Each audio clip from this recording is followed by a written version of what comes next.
Hello student, आज exercise 4.1 question number 6 के बारे में बात करेंगे, जिसके अंदर वो कहते हैं find the Pascal sequence for n is equal to 5। तो पास्कल सीक्वेंस को अप्लाई करने से पहले आपको सबसे पहले पता होना चाहिए कि पास्कल ट्रायंगल क्या होती है। पास्कल ट्रायंगल के अंदर आप लोगों ने एक सिंपल सी इसकी अरेंजमेंट है और इसको आप लोगों ने समझ लेना है कि केमिस्ट्री के अंदर आप लोगों ने बेंजीन रिंग के बारे में पढ़ा होगा, उस टाइप का आपने स्ट्रक्चर ड्रा कर लेना है। ठीक है, टॉप टू बॉटम भी आप लोगों ने 1 2 3 4 5 6 7 8 जो है वो इस तरीके से रिंग ड्रा कर लेना है। ठीक है, पहले सबसे पहले ये एक रिंग ड्रा करेंगे, उसके नीचे फिर उसके साथ ही 2 बन जाएंगे, फिर 3 4 5 6 7 और 8 हो जाएंगे। ठीक है जी, अब इनमें हमने एक तरतीब से जो इनके बायर वाली वैल्यू साइड वाली जो इनके ब्लॉक्स हैं उनके अंदर आप लोगों ने सिंपली 1 रख लेना है सब के अंदर। ठीक है जी, ये हमने इनमें 1 रख लिया। इसी तरीके से इस साइड पे भी आ जाते हैं, यहाँ पे भी हम लोग क्या रख लेते हैं, 1 रख लेते हैं। अब आपने करना ये है कि यहाँ पे 1 + 1 क्या हो जाएगा, 2 हो जाएगा। ठीक है जी, 2 + 1 क्या हो गया, 3। उसके बाद 2 + 1 क्या हो गया, 3। इसी तरीके से 3 + 1 4, 3 + 3 6, 3 + 1 4, 4 + 1 5, 4 + 6 10, 6 + 4 10 और 4 + 1 5। ठीक है जी, 5 + 1 क्या हो गया, 6 हो गया। 10 + 5 हो गया 15, 10 + 10 क्या हो गया, 20, 10 + 5 हो गया 15 और 5 + 1 हो गया 6। इसी तरीके से हमारे पास 6 + 1 हो गया 7, 15 + 5 कितना हो गया, 21।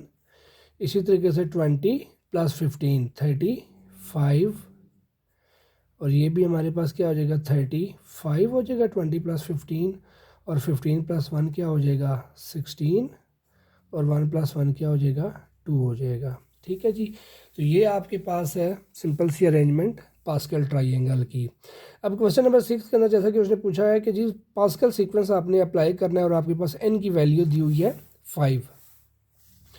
सबसे पहले आपको जनरल फार्मूला पता होना चाहिए पास्कल सीक्वेंस अप्लाई करने के लिए, कि वो आप क्या करेंगे, PR+1 is equal to n - r/r+1 PR।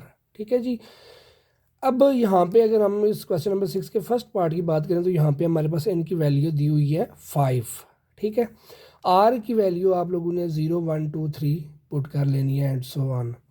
और उसके बाद आपको पता होना चाहिए कि जो P0 होता है ये हमेशा किसके इक्वल होता है, 1 के इक्वल होता है।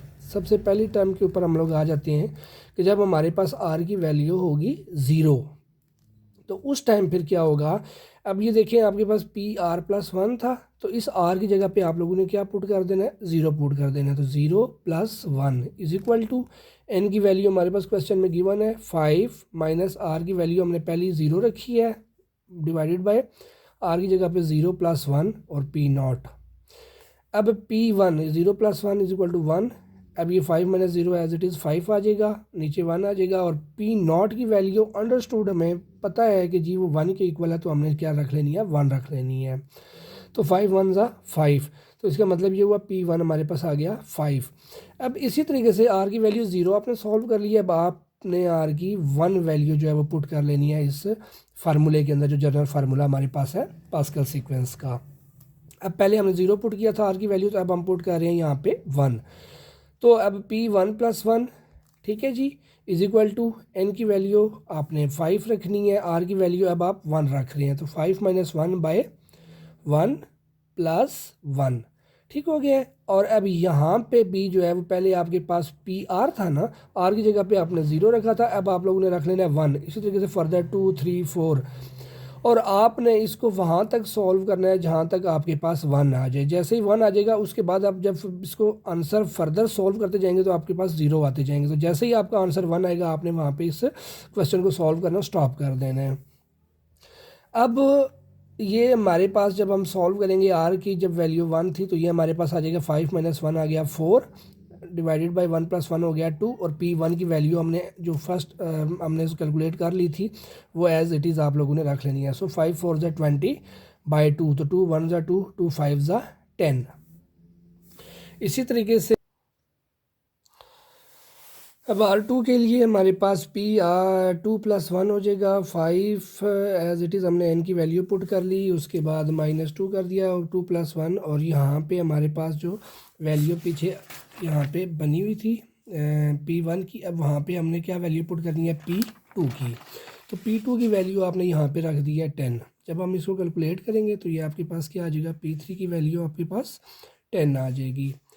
इसी तरीके से आपके पास R जब आपके पास 3 होगा तो P आपके पास R की जगह R + 1 था, तो 3 + 1 which is equal to 5 - 3 by 3 + 1, और यहाँ पे आ जाएगा P3। ऑलरेडी आपने कैलकुलेट पीछे कर ली है। 10 आपके पास आ जाएगा। यहाँ पे आप जब इसको सॉल्व करोगे 2 1 ज़ा 2, 2 2 ज़ा 4, और ये 2 1 ज़ा 2, 2 5 ज़ा 10, तो 5 1 ज़ा 5 आ जाएगा।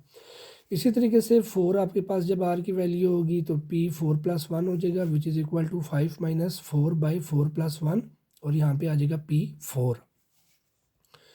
अब यहाँ पे 4 + 1 हो गया P5, अब 5 - 1 5 - 4 हो गया 1 आपके पास, 4 + 1 5 हो गया, और यहाँ पे P4 की वैल्यू आपने एंटर कर दी। 5 5 से कैंसिल हो गया तो आपके पास 1 आ गया। अब यहाँ से आगे आप जितनी भी कैलकुलेशन करते जाएंगे आपका आंसर जो है वो ज़ीरो ही आना है। ठीक है, अगर फ़र्ज़ करें हम इसको 5 के साथ सॉल्व कर लेते हैं तो 5 + 1 6 आ गया।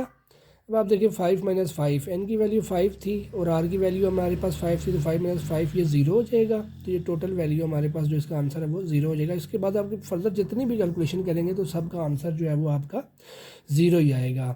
अब आप देखें कि जी हमारे पास n की वैल्यू जब 5 थी, तो अब ये देखिए 0 1 2 3 4 5। अब 5 के ऊपर हमारे पास क्या सीक्वेंस होना चाहिए था, 1 5 10 10 5 1।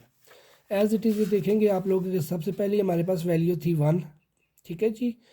उसके बाद दूसरी वैल्यू हमारे पास आ गई है 5, उसके बाद तीसरी वैल्यू हमारे पास जो है वो आ गई है 10। इसी तरीके से नेक्स्ट फिर हमारे पास वैल्यू आ गई है 10 5, और उसके बाद 1, उसके बाद एल इट इज़ आगे जो है वो ज़ीरोज़ होते जाएंगे। तो इस तरीके से आप लोगों ने इसके बाकी जो पार्ट्स रह गए हैं वो भी आप लोगों ने सॉल्व करने हैं। बिल्कुल सेम मेथड आप लोगों ने यूज़ करना है।